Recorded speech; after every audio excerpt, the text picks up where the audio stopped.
Il y a quelqu'un qui a dit un jour que lorsque nous sommes jeunes, nous croyons que Dieu utilise assurément nos forces.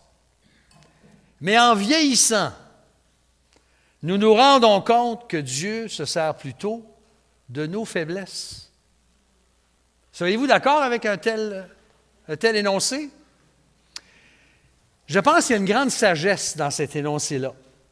Parce que nos limites, en vieillissant, nos souffrances, nos luttes, peuvent être une grande bénédiction pour nous et pour les autres, même parfois sans même qu'on le sache.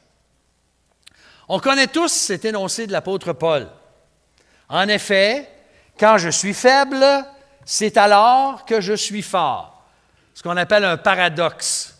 Il y en a beaucoup de comme ça dans l'Écriture. Celui qui s'abaisse sera élevé. Celui qui s'élève sera abaissé. Celui qui va être le premier, qui soit le serviteur de tous. Ce sont tous des phrases paradoxales qui semblent, avec deux opposés, nous présenter une vérité. Jésus a utilisé ça beaucoup, l'apôtre Paul l'utilise, et il l'a même vécu. C'est en effet quand je suis faible que je suis fort. Et cet énoncé-là est tiré justement de 2 Corinthiens, chapitre 12, une épître où Paul est obligé, et je dis bien avec en guillemets, obligé de se glorifier pour défendre son autorité comme apôtre. Parce que le contexte, c'est qu'il y avait des gens dans l'Église et qui influençaient l'Église qui se disaient être des apôtres prétendus supérieurs, meilleurs que l'apôtre Paul, bien meilleurs. Eux, ils se prétendaient supérieurs, alors Paul est obligé de se glorifier, puis de faire comme au chapitre 11, on vient juste de le lire, de dire, est-ce qu'ils sont juifs? Moi aussi, je le suis. Est-ce qu'ils sont...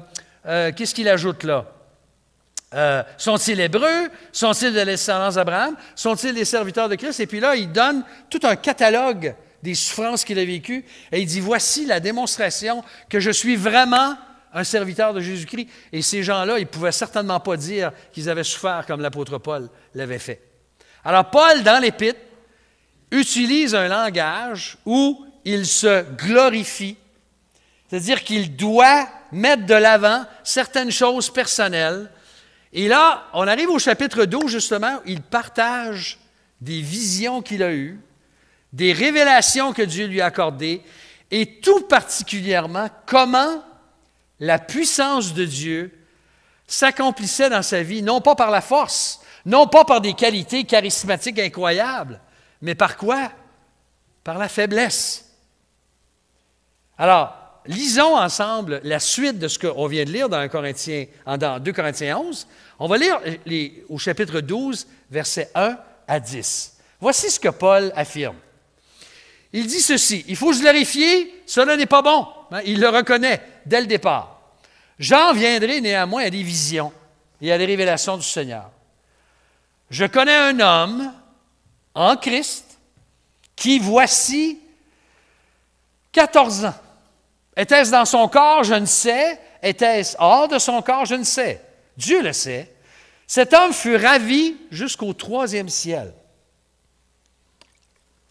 Et je sais que cet homme, était-ce dans son corps ou sans son corps? Je ne sais, Dieu le sait, fut enlevé dans le paradis et qu'il entendit des paroles ineffables qu'il n'est pas permis à un homme d'exprimer. Je me glorifierai d'un tel homme, mais de moi-même, je ne me glorifierai pas. Sinon, de quoi? De mes faiblesses. Si je voulais me glorifier, je ne serais pas un insensé, car je dirais la vérité, mais je m'en abstiens. De peur que quelqu'un ne m'estime au-dessus de ce qu'il voit ou entend de moi, à cause de l'excellence de ses révélations qu'il avait eues. Et là, Paul devient encore plus personnel. Il dit, « Et pour que je ne sois pas enflé d'orgueil. » Remarquez bien, il va dire ça 2 fois, là. Pour que je ne sois pas enflé d'orgueil, il m'a été mis une écharpe dans la chair, un ange de Satan, pour me souffleter. Il répète, pour que je ne sois pas enflé d'orgueil. 3 fois, j'ai supplié le Seigneur de l'éloigner de moi.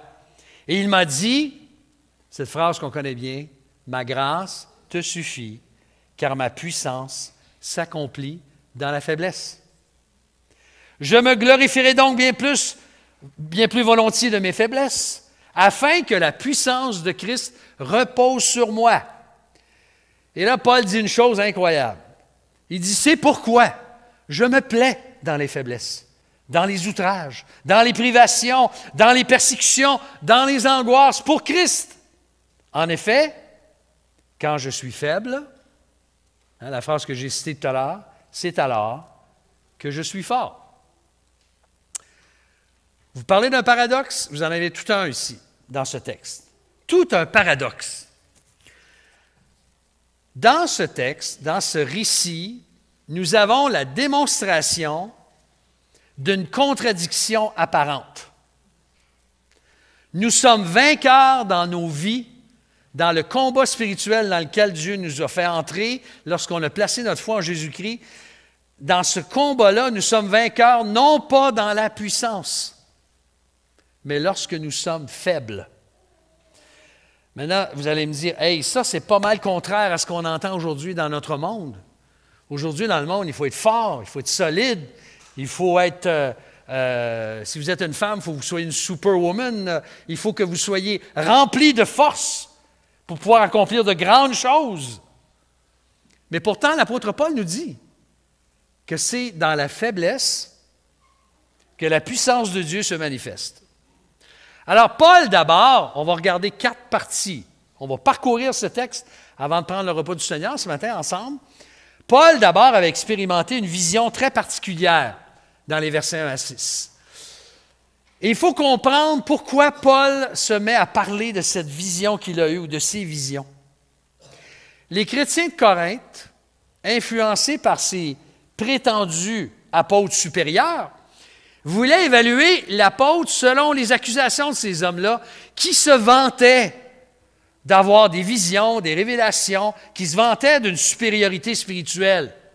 Et ils s'appuyaient sur quoi, pensez-vous? Sur des soi-disant visions, révélations qu'ils avaient eues. Alors, l'apôtre Paul va donc répondre sur leur propre terrain dans le but d'affirmer et de rétablir son autorité comme apôtre, son autorité apostolique. Et c'est la raison pour laquelle il raconte cette expérience unique qu'il a vécue alors qu'il a été ravi au paradis, le 3e ciel, c'est de ça dont il est question.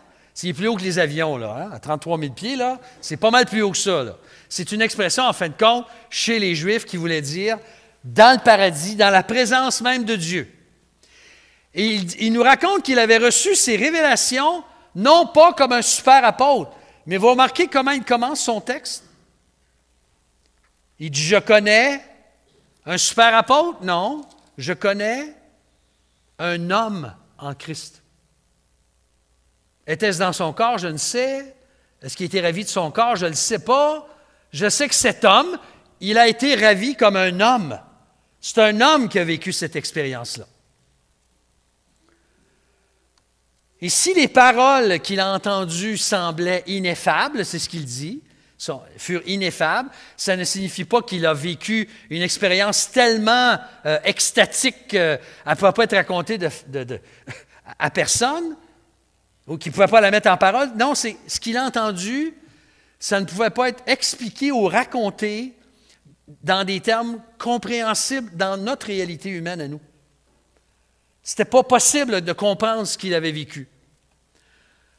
Et à notre connaissance, on n'a aucun de ses collaborateurs chez Paul. Paul a eu plusieurs collaborateurs. Quand on lit les Épîtres, on le voit.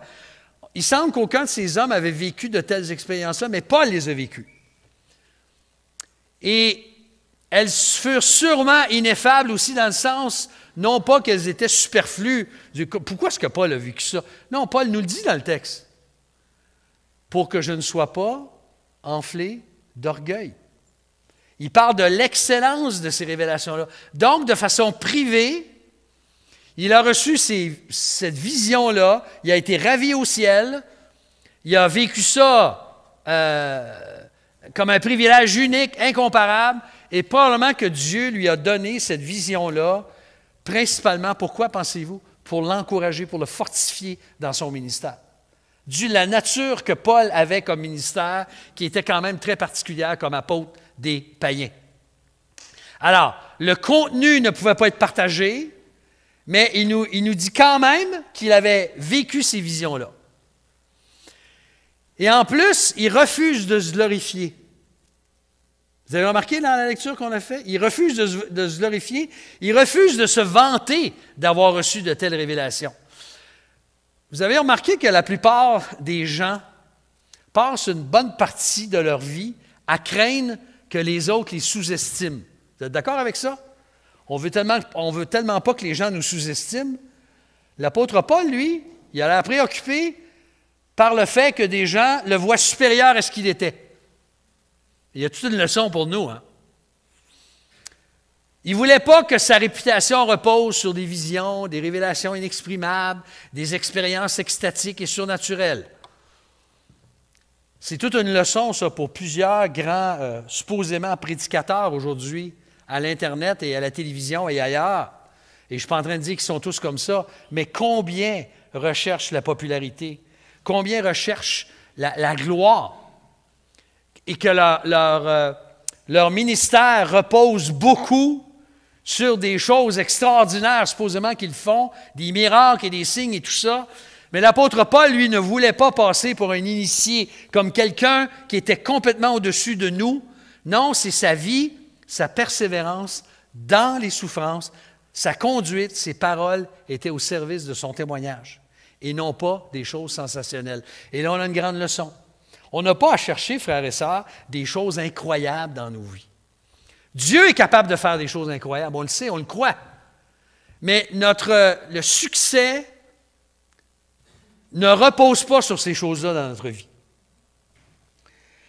Et vous allez voir au verset 7 que c'était loin d'être le cas, parce qu'au verset 7, Paul, deuxièmement, il nous dit qu'il avait reçu une écharde dans sa chair.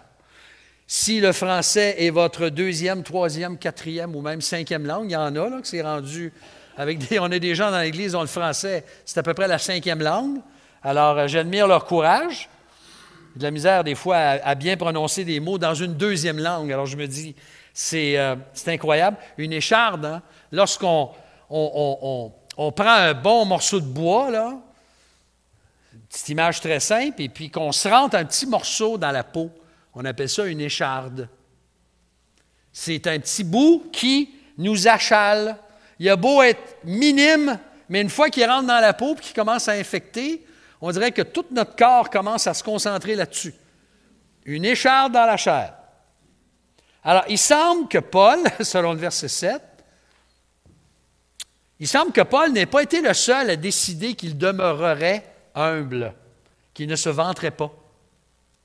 C'est ce qui arrive. Hein? Dieu s'en est chargé pour s'assurer qu'il ne s'enorgueillisse pas de l'excellence des révélations qu'il avait reçues. Il a placé dans son corps une écharde dans sa chair. On ignore de quoi il s'agit. Il y a des études qui ont été publiées là-dessus. Il paraît qu'il y a à peu près 30 possibilités d'échardes possibles que Paul a vécues. Il y en a plusieurs qui pensent que c'était ses yeux. Paul avait une vue qui baissait, qui était mauvaise. Il y avait eu des problèmes peut-être à un moment donné de pneumonie ou tout ça. On ne sait pas. Est-ce qu'il parle de tentation énorme? Est-ce qu'il parle de souffrance physique persistante? On n'a pas le détail dans le texte. Et au chapitre 11, on a une liste de plusieurs de ces souffrances et des travaux pénibles. On l'a lu tout à l'heure. Hein, il a été battu, il a fait naufrage, il a été en danger avec les faux frères, il a été en danger sur la mer, sur la terre, il a vécu toutes sortes de problèmes. Puis comme s'il n'avait pas assez, il dit, en plus de ça, j'ai le souci de toutes les églises. Alors Paul avait une grosse écharde, lui. On pourrait dire ça comme ça. Et ça peut être toutes sortes de choses. Alors il semble, d'après le texte, même si on n'a pas le détail de la nature de cette écharde-là, il semble que ce soit une souffrance éprouvante. Et il la décrit comment? Comme un ange de Satan pour le souffleter. Et souffleter, ça veut dire, je vais m'enlever mes lunettes, c'est ça que ça veut dire. Hein? Un soufflet, là, c'est une tape. En bon québécois, une mornif. Vous connaissez ça, ce mot-là? Je vais vous apprendre votre vocabulaire aujourd'hui. Une mornif de la part du diable. Pour le frapper. Dieu a utilisé un ange déchu pour s'assurer que Paul ne s'enfle pas d'orgueil. C'est assez incroyable. Hein? Rappelons-nous que Satan a souvent comme but que les gens se rebellent et deviennent arrogants, imbus d'eux-mêmes. C'est ça que Satan veut. Alors, pour que Paul ne s'enorgueillisse pas, Dieu prend même un ange de Satan pour le frapper, pour lui amener cette écharpe dans la chair. Parce que une réalité, c'est que lorsqu'un serviteur de Dieu, et n'importe qui connaît le Seigneur, devient orgueilleux, vous savez ce qui arrive? Il devient inutile entre les mains de Dieu. Dieu résiste aux orgueilleux, la Bible nous dit. Hein. Parce que lorsque je deviens orgueilleux, qu'est-ce qui se passe? Je crois que je n'ai plus besoin de dépendre de Dieu. J'ai tout ce qu'il faut en moi pour y arriver. Alors, si tu aimes le Seigneur Jésus et que tu le serves, tu auras toi aussi un jour ou un autre, tôt ou tard, tu auras aussi une écharpe dans la chair, tu auras ton écharpe dans la chair pour te garder humble. C'est jamais agréable, mais cette écharpe-là, pensez-y, elle peut être physique. Combien d'entre nous, on souffre dans nos corps? Il nous faut apprendre à vivre avec nos souffrances. Mais il y a des souffrances dans la vie, physiques, des situations qu'on doit accepter, avec lesquelles on va vivre jusqu'à la fin. Il y a des tentations avec lesquelles on aura à se battre toute notre vie. Hein, des fois, on dit, Seigneur, enlève cette tentation-là, enlève un désir dans mon cœur de succomber à cette tentation-là. Et il me semble que ce serait beaucoup plus simple, Seigneur, si tu enlevais tout désir dans mon cœur. Dieu veut te garder dépendant de lui. C'est toujours ça que Dieu fait. Et ça peut être, selon ta situation, ça peut être même un conjoint non-croyant ou un conjoint insensible qui n'est pas vraiment intéressé aux choses spirituelles. Et tu as à supporter jour après jour, après jour, après jour, une situation semblable. Ça peut être un célibat difficile à accepter pour ceux qui sont célibataires. Ça peut être un enfant malade, ça peut être un enfant qui s'est éloigné de la foi. Alors, peu importe une souffrance qu'on va vivre, ça peut être un emploi difficile, ça peut être une situation financière difficile, peu importe ce qu'on va vivre. Il est tout à fait naturel, vous en conviendrez comme moi, et on prie souvent dans ce sens-là, de désirer quoi? Que cette écharpe disparaisse. On n'aime pas que ces écharpes-là soient présentes toujours dans nos vies. Et ceci va nous conduire à la prière de l'apôtre Paul au verset 8, troisièmement. Paul prie avec persévérance. C'est très court, mais voyez ce qu'il dit. Comment Paul décrit-il ceci au verset 8? Il dit, 3 fois, j'ai supplié le Seigneur de l'éloigner de moi. 3 fois. Paul était de la même nature que nous. Savez-vous quoi? Paul n'aimait pas souffrir. Il ne recherchait pas la souffrance. Paul n'était pas masochiste. Il ne prenait pas un malin plaisir à souffrir. Il a supplié le Seigneur 3 fois d'éloigner cet ange de Satan de lui. Et 3 fois, ça vous rappelle quelque chose? Ça nous rappelle 3 épisodes. C'est probablement, 3 fois, ça veut dire probablement 3 épisodes de supplication intense que Paul a expérimenté, un peu comme Jésus qui a prié combien de fois dans le jardin de Gethsémani? Que cette coupe s'éloigne de lui. Hein, Seigneur, Père, si c'est possible, éloigne de moi cette coupe. Jésus a prié 3 fois que la coupe que le Père lui demandait de boire, c'est-à-dire d'aller à la croix du Calvaire, qu'elle soit éloignée. Mais comme la coupe n'a pas été éloignée de Jésus, Jésus est allé à la croix, il est mort, il a été enseveli et puis il est ressuscité d'entre les morts. Il est mort sur la croix pour nos péchés. Il a accepté la coupe. Mais de la même façon, Dieu n'a pas éloigné de Paul ce messager de Satan. En fait, comment plutôt Dieu allait-il réagir à la prière de Paul? Il dit 3 fois j'ai prié. Donc 3 probablement grandes périodes de supplication intense. Peut-être que Paul avait jeûné avec ça, on n'a pas les détails. Mais là, le Seigneur répond à Paul au verset 9. Et comment le Seigneur a-t-il répondu à Paul? En fait, il a dit non. Non, je ne l'éloignerai pas. Mais attention, ce n'est pas un non sec. Non! Comme des fois, tu sais, quand un enfant te demande 50 fois la même chose, comment on réagit des fois comme parents? On ne dit pas « ben non » au bout de la 50e fois. Hein? On dit quoi? « Non! Je te l'ai dit! Hein? » C'est pas comme ça que Dieu a répondu à Paul. C'est pas un non insensible. Non, il a plutôt répondu comment? « Ma grâce te suffit, car ma puissance s'accomplit dans la faiblesse. » Dieu l'a soulagé, non pas en lui enlevant l'écharde et en éloignant le message de Satan, mais en pourvoyant à sa grâce. Pas une grâce qui ne coûte rien, là. Une grâce qui vient de Dieu, une grâce toute suffisante. Autrement dit, ce que ça veut dire, ça, de façon très pratique, c'est que lorsque nous souffrons et que nous demandons à Dieu d'enlever, et puis que Dieu ne l'enlève pas, la souffrance, et que Dieu nous donne la grâce pour supporter cette souffrance-là, ce qu'on doit se rappeler, c'est que la grâce divine, elle est suffisante pour rendre l'écharde supportable, endurable, littéralement. Dieu va nous donner sa grâce pour être capable de passer à travers, de vivre cette situation-là.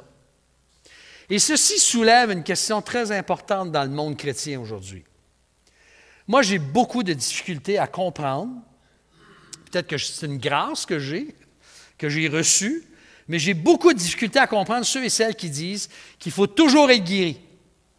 Il faut toujours être délivré de nos luttes. Que la volonté de Dieu, c'est qu'on ne soit jamais malade. Un fils du roi, un prince, une princesse ne devrait jamais être malade.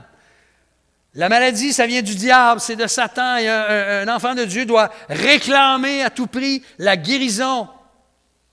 Hein, on a le phénomène dans certains milieux chrétiens, on appelle en anglais le « name it and claim it ».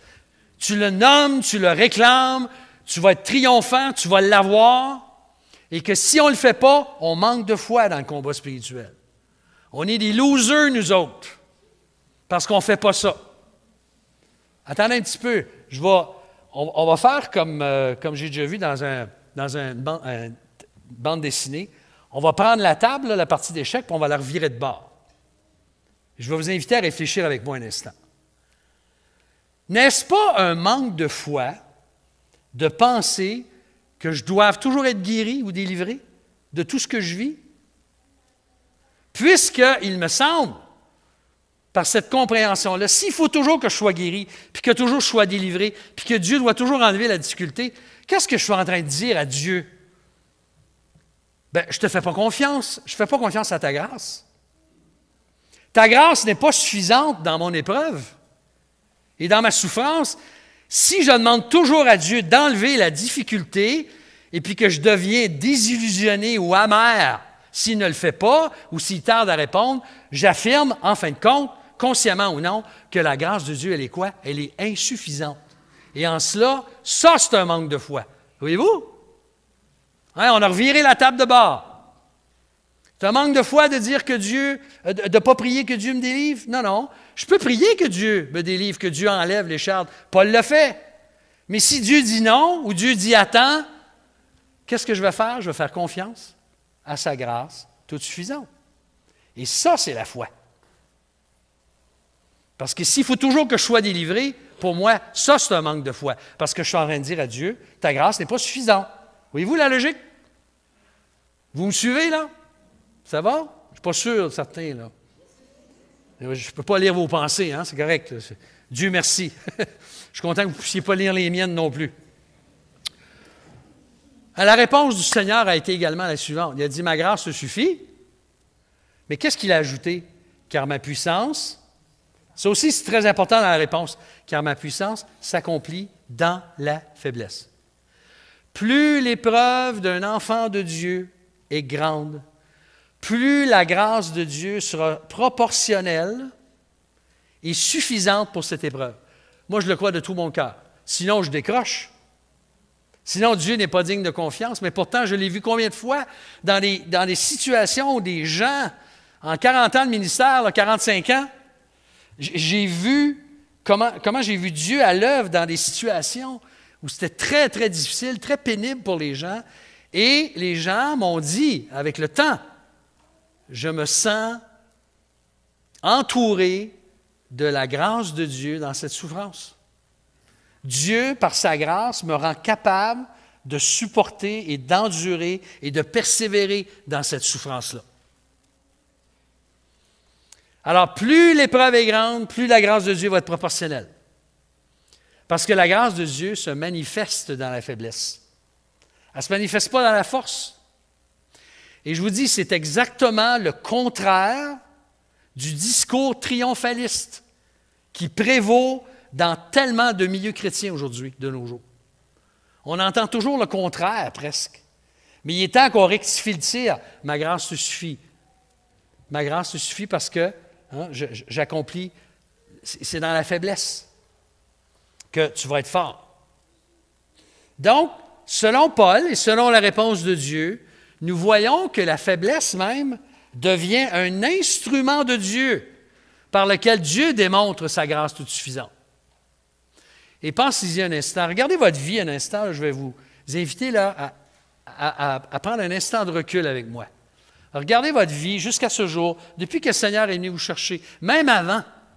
Dieu vous a même peut-être probablement gardé avant pour vous amener à lui.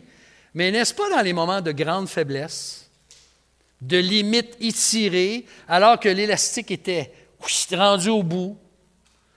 N'est-ce pas dans les moments de maladie, de deuil, de tristesse, même je dirais de désespoir, d'angoisse, que la puissance de Dieu est devenue quoi? Si évidente. Je suis sûr que si je prenais, là, j'ouvrais on prenait le micro, là, puis on commençait à faire le tour ici dans cette salle, puis on demandait aux gens de nous faire part de comment Dieu a été fidèle dans les moments de grande souffrance, on serait émerveillé d'entendre. Mais le temps nous manque, malheureusement, de faire ça. Notre tendre Père céleste nous a toujours accordé la grâce nécessaire pour accomplir ce que nous sommes appelés à faire au sein même de notre faiblesse, de nos limites, de nos maladies, de nos épreuves, de nos deuils, de nos souffrances, de nos limites, de nos difficultés, de nos angoisses, et ainsi de suite. Dans un sens, c'est même souvent dans ces moments-là où on grandit le plus, où on devient mûr dans le Seigneur, dans la mesure où nous comprenons notre faiblesse et notre dépendance totale de Dieu. Surtout dans sa grâce toute suffisante. Mais comment Paul allait-il réagir? On va terminer avec ça. Comment Paul allait-il réagir à la réponse du Seigneur? Eh bien, cinquièmement, on voit que Paul avait une vision mûre, très mûre de la faiblesse. En bon québécois, on dirait mature, moi je préfère mûr. Mature, il paraît que c'est pour les poissons. Ça, c'est une autre histoire. On fera une leçon du français un autre tantôt. On remarque que Paul n'a pas négocié avec Dieu. Ben voyons donc, Seigneur. Voyons donc. Oui, la puissance s'accomplit dans la faiblesse, mais il me semble que je suis rendu assez faible, là. Non, Paul n'a pas négocié avec Dieu. Il ne s'est pas résigné avec amertume à la situation. Non, il reprend le langage qu'il avait utilisé auparavant de se glorifier, qu'il avait utilisé depuis le chapitre 10. En fait, ce qu'on regarde, c'est une partie d'une section au chapitre 10, 11 et 12 dans 2 Corinthiens. Un des textes où Paul est le plus personnel dans toutes ses épîtres. Paul ne se glorifie pas de son malheur, ou il ne s'apitoie pas en disant « pauvre, pauvre, pauvre, pauvre petit moi ». Tu sais? Hein, je suis donc misérable. Non. Il avait compris la leçon que le Seigneur voulait lui enseigner. La puissance de Christ se manifeste non pas toujours dans la victoire, dans le triomphe à tout prix, mais dans la faiblesse. En fait, la déficience, les limites, les souffrances de l'apôtre Paul sont devenues le terrain par lequel la puissance du Seigneur devenait réelle à ses yeux. Vous savez, ça c'est une réalité. Dans la force, lorsque tout va bien et qu'on se sent fort et en forme et let's go, on va conquérir le monde, il est difficile de voir Dieu à l'œuvre quand on s'appuie sur nos propres forces. Alors que dans la faiblesse, qu'est-ce qui nous reste? Il ne nous reste que Dieu. Dans notre faiblesse, il ne nous reste que Dieu. On n'a pas autre chose que Dieu. Un peu comme Pierre a dit, « À qui irions-nous, Seigneur? » Hein, tu as les paroles de la vie éternelle. À qui? Où est-ce que mon seul abri, c'est toi? C'est toi qui me donne le plaisir sur la terre, comme le psalmiste le dit. Dans nos victoires, la tentation devient grande de nous vanter, n'est-ce pas? De nous croire meilleurs que les autres. On appelle ça en québécois du pétage de bretelles. Parce que les gens avaient des bretelles, puis on se vante. On frappe ça, puis on dit, regardez-moi ce que j'ai accompli. Mais quand on est dans la faiblesse, puis qu'on compte sur Dieu, on ne peut pas s'enorgueillir. On dépend de Dieu. Alors, c'est pourquoi la faiblesse agit dans notre vie. On ne doit pas la voir comme un ennemi. « Oh non, pas de la faiblesse. » C'est un peu la tendance qu'on aurait, mais on doit la voir, dans un certain sens, un peu comme un garde-fou. Une clôture qui nous empêche de dérailler et de faire naufrage en tombant dans l'orgueil et en nous confiant en nos propres forces. Parce que dans ma faiblesse, je peux juste dépendre de Dieu. Alors, Paul pouvait ainsi ajouter, et là, on voit la grande maturité de l'apôtre Paul, qu'il se plaisait dans les faiblesses, dans les outrages, dans les privations, dans les persécutions, dans les angoisses. Et il ajoute, pour Jésus-Christ, en effet, quand je suis faible, dans quelle situation suis-je? C'est alors que je suis fort. Alors en Christ, le grand message de ce texte, frères et sœurs, c'est qu'en Jésus-Christ, Dieu nous donne sa grâce pour endurer et supporter toutes les épreuves par lesquelles il va nous faire passer avec sa grâce toute suffisante. Je vais conclure avec un poème ce matin que j'ai déjà partagé dans le passé. C'est un poème qui a été retrouvé dans les poches d'un soldat pendant la guerre civile américaine au 19e siècle. Et voici ce qu'il dit dans son poème. « J'ai demandé à Dieu la force pour pouvoir faire beaucoup. J'ai été affaibli pour apprendre humblement à obéir. J'ai demandé de l'aide pour accomplir de plus grandes choses. J'ai reçu l'infirmité de façon à accomplir de meilleures choses. J'ai demandé la richesse pour être plus heureux. J'ai reçu la pauvreté pour être plus sage. J'ai demandé la puissance pour recevoir la louange des hommes. J'ai reçu la faiblesse pour que je ressente mon besoin de Dieu. J'ai demandé toutes sortes de bonnes choses pour jouir de la vie. J'ai reçu la vie pour savoir comment jouir de toutes choses. Je n'ai rien reçu de ce que j'ai demandé, mais ce que j'espérais. En dépit de moi-même, mes prières non formulées ont été répondues. Je suis parmi les êtres humains le plus richement béni. » Un soldat qui a écrit ça. On ignore son nom. Dieu le sait, l'éternité, peut-être qu'on le rencontrerait un jour. « Ah, c'est toi qui as écrit ça, là. » Tu sais, peut-être au ciel, tu vas le rencontrer à un moment donné. Peu importe.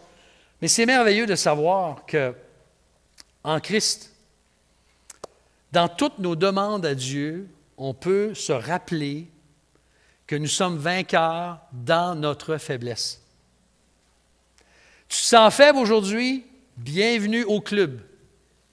Avec ce que tu vis en ce moment, peu importe ce que tu vis, là, depuis longtemps ou depuis tout récemment, j'aimerais te rappeler que si tu te sens faible, tu es parfaitement qualifié pour servir le Seigneur avec sa grâce toute suffisante. Si ce n'est pas encore fait, je t'invite à placer ta confiance en Jésus-Christ. Parce que c'est Jésus-Christ seul qui nous donne la capacité, non pas d'être masochiste, mais d'être capable de supporter ces souffrances-là, parce que sa grâce est pour ceux et celles qui ont placé leur confiance en Jésus, qui ont cru en son sacrifice pour leurs péchés et qui lui ont donné leur vie, qui lui ont abandonné leur vie, qui ont cru en lui, qui ont fait confiance et maintenant qui vivent pour lui. Lorsque nous sommes jeunes, nous croyons que Dieu utilise nos forces. Mais en vieillissant, nous apprenons que Dieu utilise plutôt nos faiblesses. Prions ensemble. Merci Seigneur. Merci pour ta parole, pour ce texte merveilleux où l'apôtre Paul nous ouvre son cœur et nous décrit en fait le secret du vrai contentement en toi dans tout ce qu'on peut vivre. C'est de te faire confiance. Dans toutes nos souffrances, Seigneur, dans toutes nos épreuves que tu connais ce matin, je sais qu'il y a des gens dans cette salle et qui nous écoutent à l'écran, à la maison ou en direct ou en différé, peu importe, qui souffrent. Et Seigneur, moi, même si moi je ne connais pas la nature exacte de chaque souffrance, toi tu la connais. Toi tu n'es pas étranger. Toi tu compatis, Seigneur. Tu es le Père compatissant, le Dieu de toute consolation. Et c'est toi qui sais nous donner la grâce dont nous avons besoin en ce moment. Oui, Seigneur, nous te prions que tu délivres, que tu sauves, que tu transformes, que tu fasses des miracles dans la vie des gens. Mais d'une façon bien particulière ce matin, nous te demandons de nous aider à te faire confiance. Faire confiance à cette grâce toute suffisante pour chacune de nos épreuves. Merci, Seigneur, que tu seras fidèle au rendez-vous, que ta grâce est toujours au rendez-vous. Merci, Seigneur. Que ta sainte volonté soit faite, que ton nom soit glorifié. Utilise-nous cette semaine, dans nos faiblesses, dans nos limites, dans nos souffrances. Sois notre berger, sois notre soutien, notre asile, notre rocher, celui qui nous soutient en toutes choses. Sois béni, Seigneur. Que ta volonté soit faite, c'est notre prière. En Jésus. Amen.